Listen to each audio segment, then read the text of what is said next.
같이 읽겠습니다.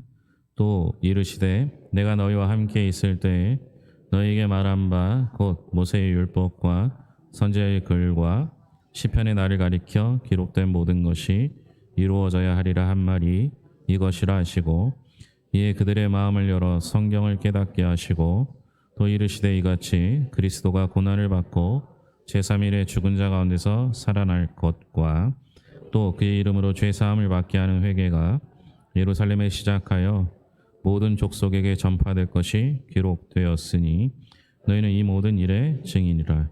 볼지어다 내가 내 아버지께서 약속하신 것을 너희에게 보내리니 너희는 위로부터 능력으로 입혀질 때까지 이 성에 머물라 하시니라. 예수께서 그들을 데리고 베다니아까지 나가사 손을 들어 그들에게 축복하시더니 축복하실 때 그들을 떠나 하늘로 올려지시니 그들이 그에게 경배하고 큰 기쁨으로 예루살렘에 돌아가 늘 성전에서 하나님을 찬송하니라.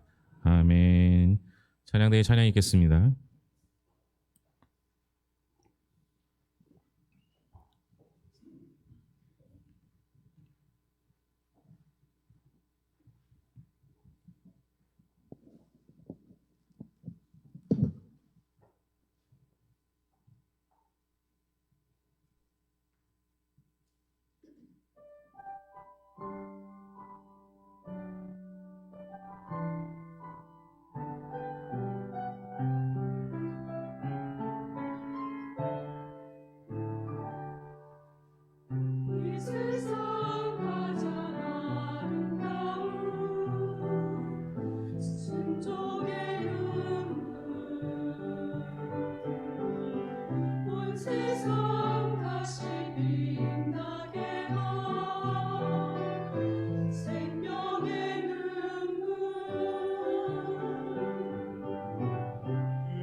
우리가 주일에 교회 나올 때 여러분들이 뭐 신경 쓰이는 게 많이 있을 수도 있습니다. 복장이든 표정이든 몸짓이든.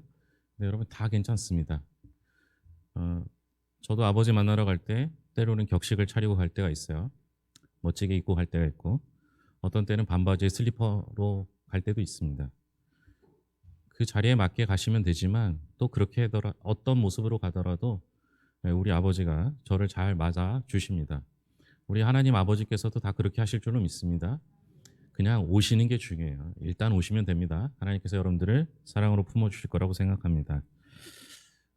제가 앉는 위치 때문에 어쩔 수 없이 성가대의 뒤통수만 봅니다.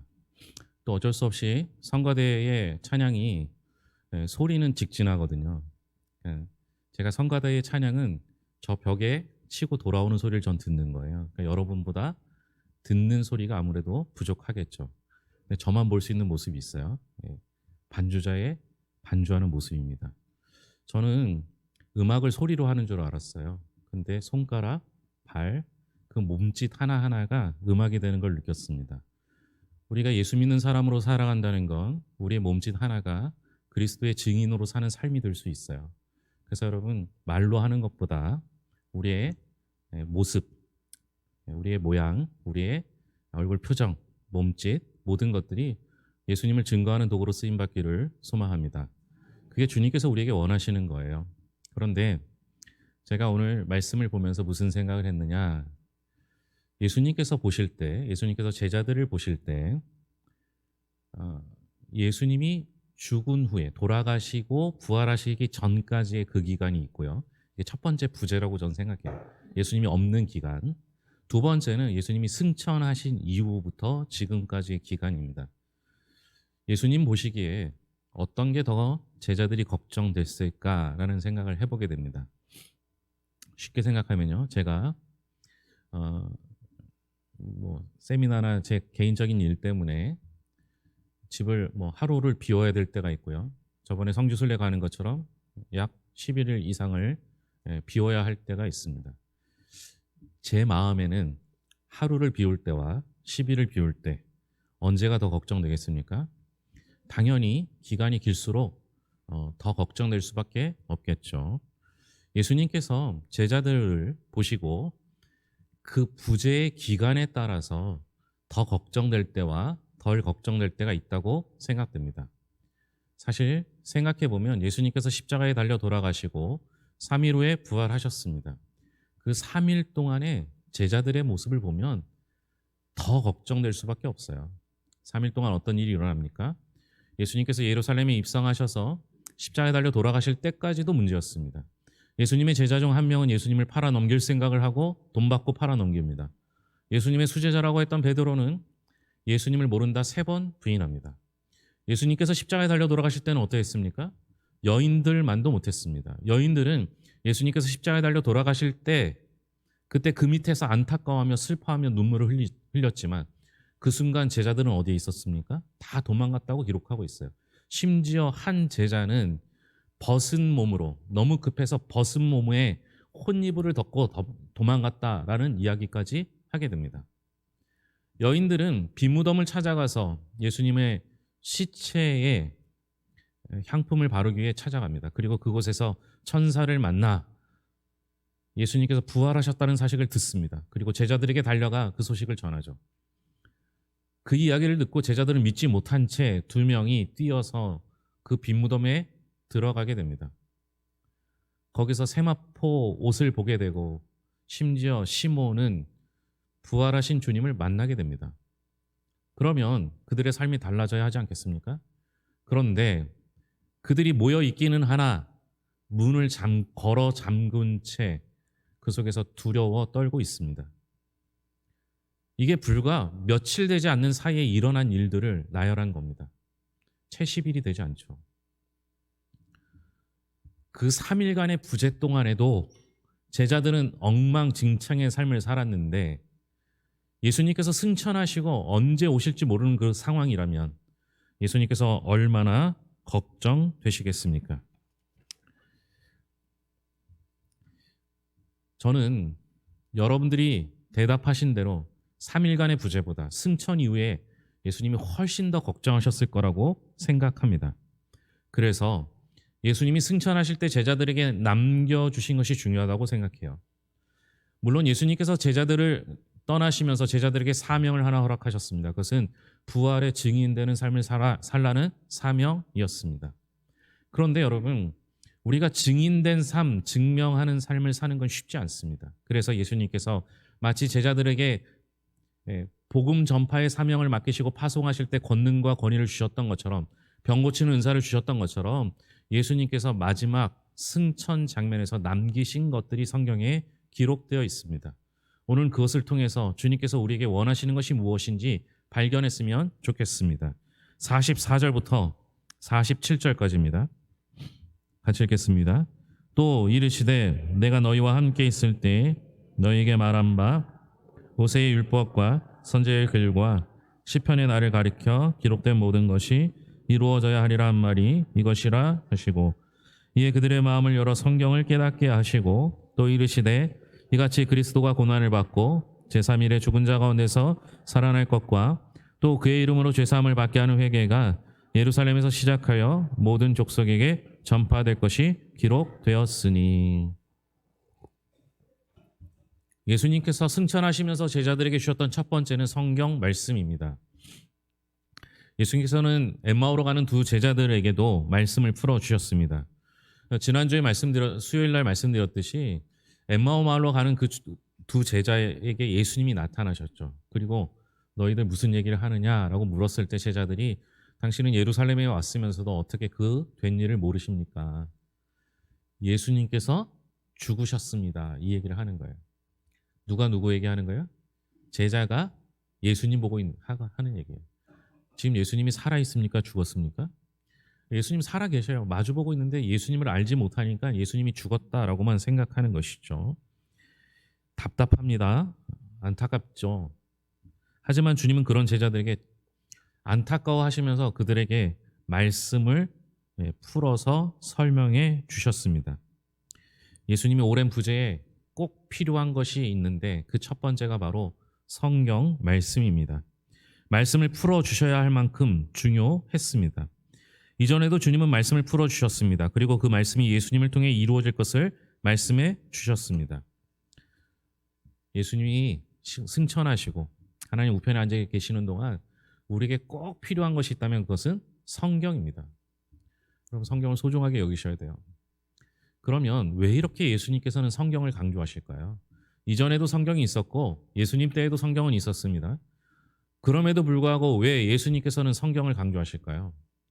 제가 오늘 드린 그 원고에는 성경은 믿음이 필요하기 때문이라고 설명을 드렸어요. 어떤 때는 말로 하는 것보다 글로 설명하는 게 힘들 때가 있어요. 근데 여러분, 성경은 믿음이 필요하기 때문이라는 건 무슨 얘기냐면요. 지금 제자들이 경험한 건 어디까지예요? 예수님께서 십자가에 달려 돌아가시고 3일 만에 살아나신 부활하신 상태까지 경험한 게 전부예요. 그런데 예수님은 곧 어떻게 하셔야 돼요? 승천하셔요. 그러면 성경에는 예수님의 부활까지만 기록되어 있습니까? 아니죠. 47절 보겠습니다. 또 그의 이름으로 죄사함을 받게 하는 회개가 예루살렘에서 시작하여 모든 족속에게 전파될 것이 기록되었으니, 예수님이 부활하신 후에도 예루살렘으로부터 시작하여 모든 족속에게 복음이 전파될 것이 기록되어 있다라고 되어 있습니다. 무슨 말이냐면 지금 제자들이 예수님의 부활을 경험하고 큰 감격에 있지만 예수님의 그 부활 증인으로 산다는 건 단순히 예수님께서 죽었다 살아나셨습니다를 증언하는 게 아니라는 거죠. 더 나아가야 됩니다. 그 죽었다 살아나신 그 부활하신 주님께서 여러분들을 구원해 주실 것입니다까지 가야 되는 거예요. 근데 지금 제자들의 경험은 어디까지라고요? 부활하신 주님을 만난 것까지입니다. 다시 말하면 성경은 제자들이 경험한 것보다 훨씬 더 넓은 범위를 포함하고 있습니다. 그래서 제자들에게 필요한 것은 믿음으로 성경을 풀 수 있는 능력입니다. 예수님께서 자꾸만 말씀을 풀어주신 이유는 뭐예요? 그 말씀을 깨닫게 하시려는 의도가 그 안에 담겨져 있습니다. 그리고 자꾸만 예수님께서 고난당하시고 죽임을 당하시고 부활하실 것을 계속 반복적으로 이야기하신 건 뭡니까? 그 예전부터 있었던 그 말씀이 예수님의 부활을 통해 이루어진 것을 보여주시는 거예요. 그것은 다시 말하면 이미 이전에 예언된 것들이 예수님을 통해서 이루어지셨듯이 남은 말씀도 이루어질 거라는 믿음을 주기 위해서라는 거죠. 즉 성경은 범위가 훨씬 넘습니다. 예수님의 제자들이 경험한 것보다 훨씬 넓은 범위를 포함하기 때문에 예수님이 승천하신 이후에 믿음의 눈으로 보지 않으면 성경을 이해하거나 믿을 수 없다는 거죠. 어떻게 성경을 믿지 못하면서 증인된 삶을 살 수 있습니까? 어떻게 증거할 수 있습니까? 그러니 성경을 풀어주시는 이유는 성경이 매우 중요하고 믿음의 눈으로만 성경을 이해할 수 있기 때문에 그런 거예요. 여러분, 우리는요, 내가 경험한 것만을 가르치거나 내가 경험한 것만을 전달하려고 한다면 한계가 명확합니다. 근데 여러분, 우리는 부활의 증인을 넘어서서 그 부활하신 주님께서 당신에게 꼭 필요한 분, 여러분을 구원하실 분이라는 이야기까지 증거할 수 있어야 합니다. 그런데 그 증거할 수 있는 근거는 성경에만 있는 거죠. 나를 구원하신 주님은 내가 경험했습니다. 그러나 나를 구원하신 그 주님이 예루살렘을 벗어나서 이 교회를 벗어나서 이곳 전체에 이룰 수 있다는 이야기를 해야 하는데 그 근거는 성경에만 있기 때문에 성경을 강조할 수밖에 없었던 것이죠. 우리는 강력한 기적을 경험하면 증인이 될 거라고 생각합니다. 하지만 오늘 우리 그 교동문이 순서대로 했음에도 불구하고 출애굽에 관한 이야기가 나오지 않습니까? 여러분, 기적을 경험한 걸로 따지면요, 출애굽만큼 강한 기적을 경험한 데가 없어요. 10가지 재앙을 통해서 출애굽을 경험하죠. 홍해를 건너죠. 그리고 매일 만나와 메추라기를 주셨죠. 반석을 치면 물이 나왔습니다. 그 매일매일 기적을 경험했던 그 출애굽 시대가 그러면 가장 강력한 믿음을 소유했던 때라고 보십니까? 그렇지 않아요. 매일 불평했습니다. 매일 원망했습니다. 심지어 금송아지를 만들기까지 하며 주님을 제대로 따르지 못하고 신앙을 갖지 못했습니다. 불신앙의 시대였죠. 우리는 기적을 경험하는 것이 우리 삶의 전부라고 생각해서는 안 돼요. 그 경험은 아주 작고 아주 소수일 뿐입니다. 그러나 성경 말씀은 내가 경험한 것보다 훨씬 더 크고 놀라운 사실을 이야기합니다. 성경에서는 나만이 아니라 온 세상을 구원할 비밀이 이 안에 담겨져 있습니다. 그래서 우리는 지금까지 내 경험을 토대로 말씀을 믿을 수 있는 사람이 되어야 하고, 말씀이 믿겨지면 말씀이 보여지고 말씀이 깨달아지면 증거하는 삶을 살아야 하는 것이죠. 그래서 여러분, 우리는 성경이 중요합니다.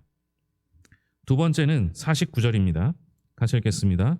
볼지어다 내가 내 아버지께서 약속하신 것을 너희에게 보내니니 너희는 위로부터 능력으로 입혀질 때까지 이 성에 머물라 하시니라. 두 번째 남겨주신 것은 성령입니다. 더 정확하게 말하면 성령의 선물을 기다리라 라는 말씀입니다. 제가 예수님의 두 번째 부재를 이야기하면서 예수님의 입장에서는 죽음 직후와 승천 직후 더 걱정되는 건 오랜 기간이 부재로 남아있는 승천 직후가 더 걱정되는 거라고 말씀드렸습니다. 그 부재의 기간을 얼마가 될지 알 수 없기 때문에 그렇죠. 하지만 제자들의 상태만 놓고 봤을 땐 제자들이 언제 더 위험할까를 생각해 봤습니다. 예수님의 3년의 공생의 기간, 또 예수님이 십자가에 달려 돌아가시기 위해서 예루살렘에 입성했던 그 일주일의 기간, 예수님이 죽으시고 부활하신 그 3일간의 기간, 예수님과 함께 승천하시기 직전까지, 부활하시고 승천하시기 직전까지 40여일의 시간, 그리고 승천하신 후 제자들을 봤을 때 언제가 제일 위험할 거라고 생각하십니까?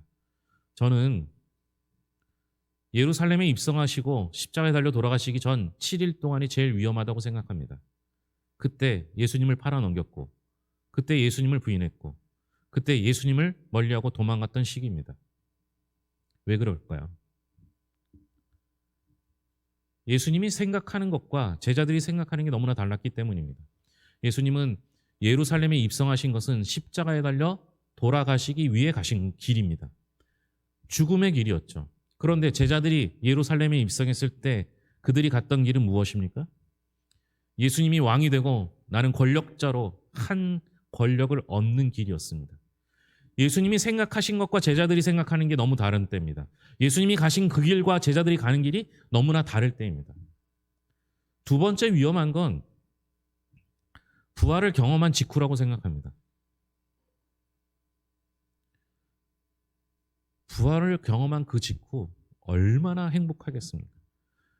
죽은 줄만 알았던 예수님이 다시 살아나셔서 내 곁에 계시는 그 순간이 얼마나 기쁘겠습니까? 근데 여러분 그거 아십니까? 여러분이 가장 그 기쁜 시간이 가장 위험한 시간이 될 수 있다는 사실을 아십니까? 제가 목회하면서 너무 기쁘고 행복한 순간 실수할 때가 얼마나 많았는지 몰라요.